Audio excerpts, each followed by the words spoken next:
talking about parts of speech.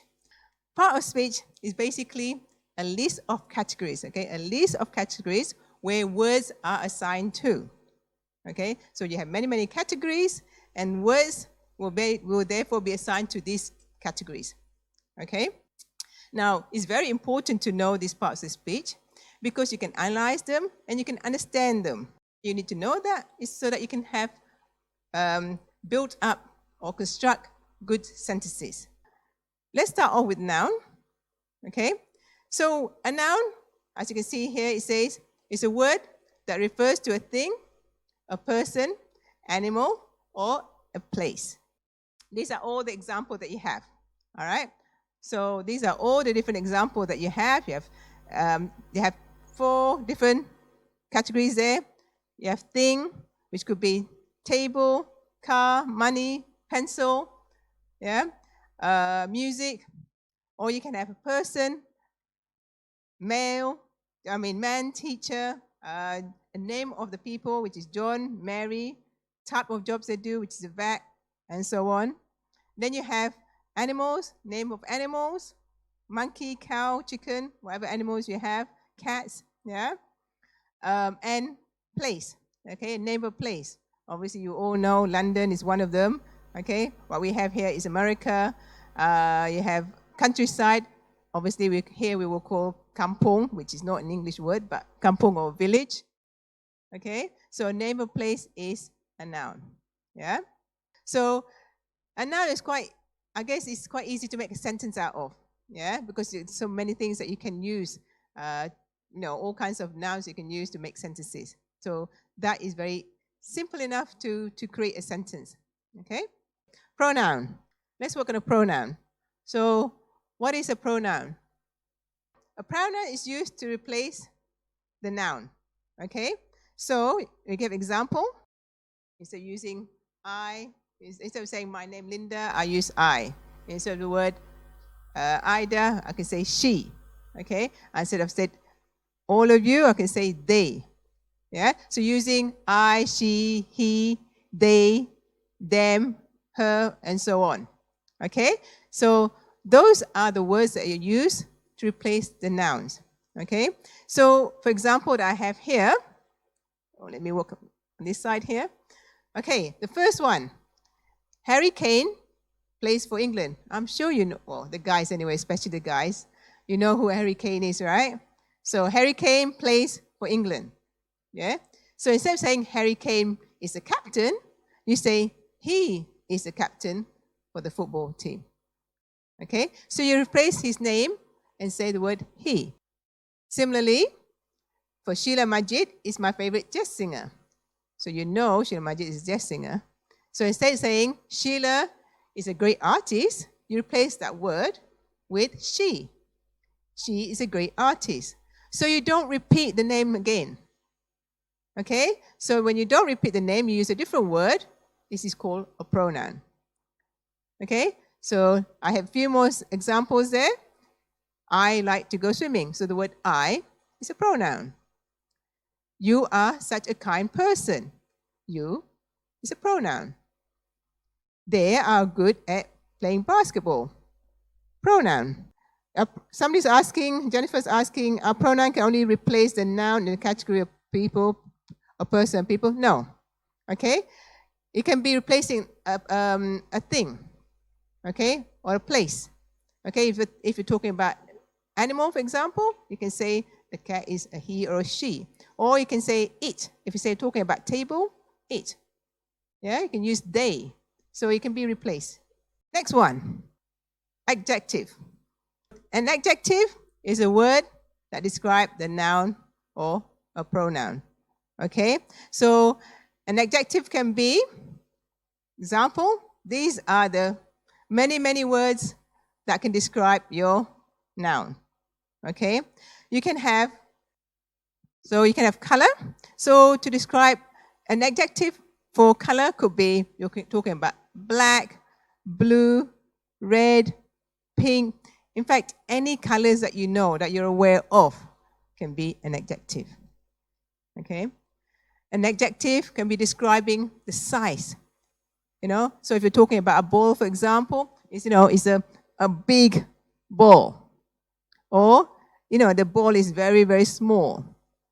Right? Or you can say huge. You can say short. So that's to describe the size of something. So the words they use to describe size are adjective. Then you have shape. Okay? You have shape. So any words to describe shape are adjectives. So you can have oval, you can have round, or this one here, long, okay? Triangular, square, boxy. Now, boxy is like literally a box, yeah? So any shape that you can think of that describe a shape is adjective. Then you have, let's go this way, taste, okay?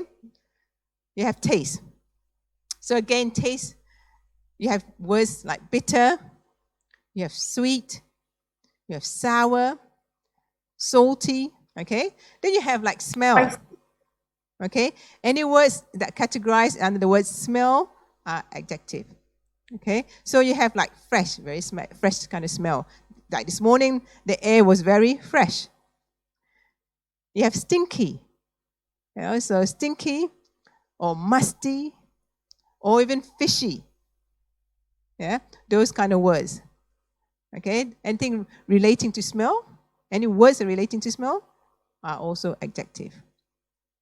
Sound, any words related to sound, like loud, the music was loud, yeah? Or quiet, it's so quiet in here. Did you hear me? I hope you did. So, all right, so quiet and faint, harmonious, those are the kinds of words under the category of sound that you can use as adjective. You have weather. You have clear, foggy, rainy, windy. Any other weather you can think of? Anyone? Storm. Storm, yes, correct, storm. Any other types of words you can think of that's related to weather? Gloomy. Gloomy, yes, exactly, gloomy. So you can use all those words to describe your noun. All right, then you have texture, okay? You have texture.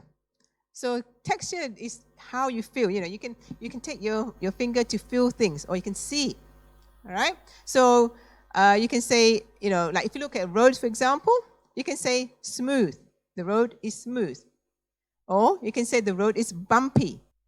Or you can say things like squishy or slimy. Yeah. So those kind of words to describe texture are adjectives. And then you also have number. This one quite simple enough, I guess.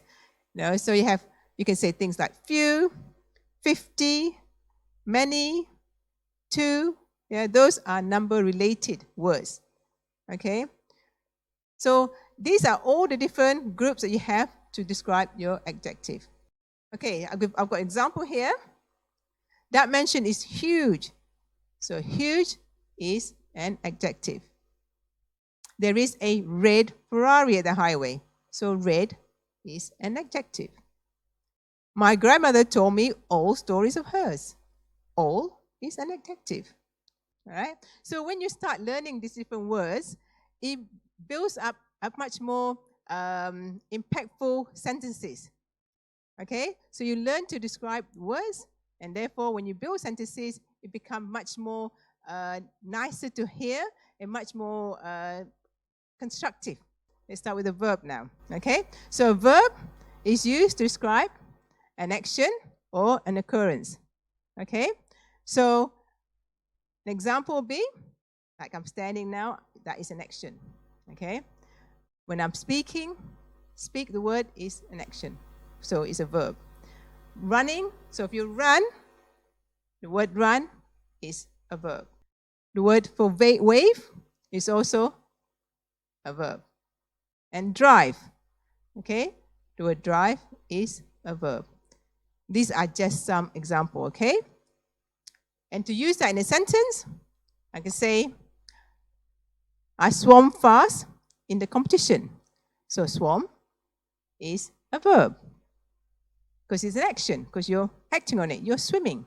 So it's a verb. The baby cried in the morning. So cried is an action. The baby is crying, yeah? The action is crying. Nathan runs very fast. So again, the action word here is run. She skipped class because she overslept. Okay, so overslept is a verb. And lastly, the thief escaped the bank without being caught. So escaped is a verb.